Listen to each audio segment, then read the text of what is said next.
Intense preparations before what could be one of the biggest political protests in recent history, held on the day the nation falls silent to remember its war dead.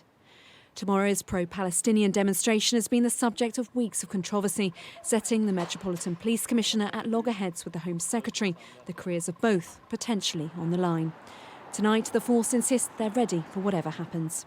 It is a difficult weekend. It is a tense weekend because of being Remembrance Weekend, but also the tensions that we're seeing in our communities on the back of the conflict in Israel.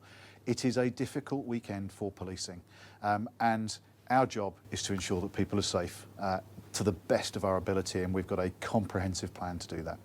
Suella Braverman's made her opposition to what she's dubbed hate marches going ahead well known, but her incendiary comments in the Times newspaper yesterday, accusing the police of playing favourites when it comes to protesters, have led many to call for her to be sacked. Did you forget your resignation letter, Home Secretary? So far, Suella Braverman's still in the job. The big question is how long for, with the Chancellor, the latest Cabinet colleague, to distance himself from her. As many other Cabinet ministers have said, the words that she used are not words that I myself would have used. Would you get away with doing what she's done? Well, the Prime Minister said that he has full confidence in her, and I have nothing further to add. Labour say the Prime Minister looks weak by so far failing to take action, especially after it emerged the article wasn't pre-approved by Number 10. When the government should be working with our police force, the Home Secretary is undermining them, and when we should be trying to bring communities together, Suella Braverman is dividing them, and the Prime Minister seems to be too weak to take the decisive action that is now needed.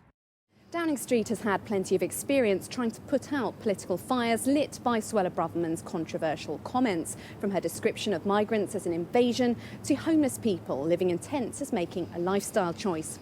But this time, has she gone too far for the Prime Minister? There's speculation he could use the situation as the impetus for a wider cabinet reshuffle.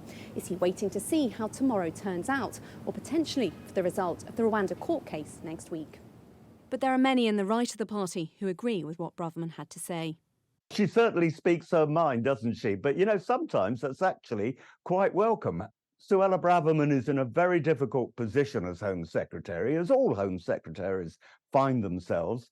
And for one or two of my colleagues, just to be calling for a resignation isn't very helpful, to be honest. Tonight, a slight softening of tone as a source close to the Home Secretary revealed she'd emphasised her full backing for the police in a meeting with the Commissioner this afternoon. But tomorrow's day of protest and remembrance is likely to have long-term repercussions for British policing, community cohesion and the top of government too.